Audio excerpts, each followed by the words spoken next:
In the previous lesson, we created our opening markup, our beginning structure.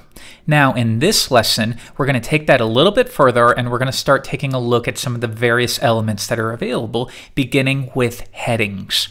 So what are headings?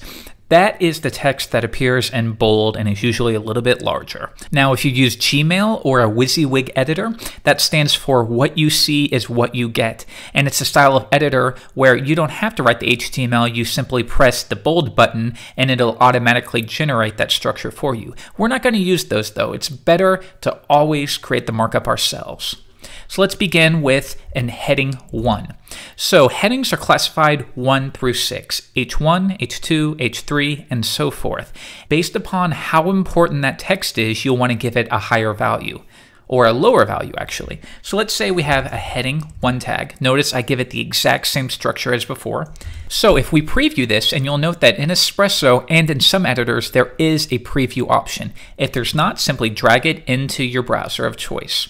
I'm going to choose preview, and you'll see that we get this large heading. And again, it's receiving the bold and the larger font size because of the browsers, and most browsers agree on size and such. Anyhow, it comes from the browser's default style sheet, and we're going to learn about style sheets in a future lesson. So let's just duplicate this, and I'm going to repeat it, but all we're going to change here is each one's going to be H2, 3, 4, 5, and 6. Okay, as you can see, I've updated those. I'm going to go to File, Save, or hit Command S or Control S. And if I preview it, you can see that the sizing is different. So we immediately know now that perhaps the heading of our maybe a blog article should probably be a heading 1 or a heading 2 tag. Probably a heading 1. So let's play with this now. Let's say we have a heading 1, and we'll give it my great story. So now we want to provide some text, and we learned that we use paragraph tags because we are inserting some paragraphs. So now we need some dummy data, and we could do something like this, but it would be nicer if we had some actual text to work with. So with that in mind, why don't we generate some? And I'm going to search for lorem ipsum. Now this is Latin text. It actually means something, but the text should not distract you from the layout. So if we come down here, you can see that they have some sample text we can use. So I will copy that. But I know that I'm going to be using this often.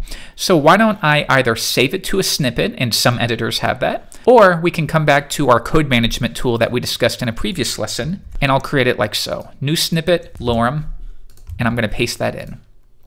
So now whenever I want to insert that text, I can pull this up, search for lorem, as you can see like so.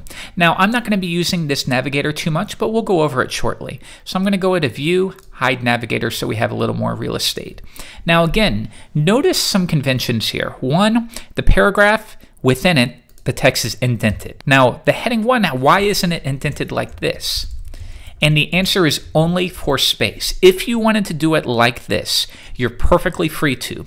As you develop more, you'll begin creating your own conventions. But I find that for headings, when it's a single line, I like to put it all on one line. And the same is true for paragraphs.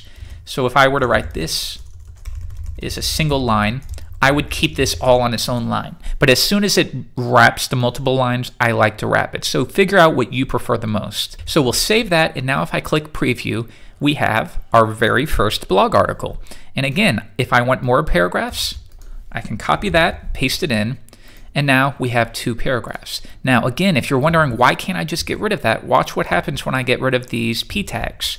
If I preview it, we have nothing to specify the structure or the layout or the margins, which we'll cover. It all just gets grouped onto one line because white space is ignored. So keep those paragraphs in, plus it's more semantic. Keep that word in the back of your mind because we're going to be discussing that a lot in this series.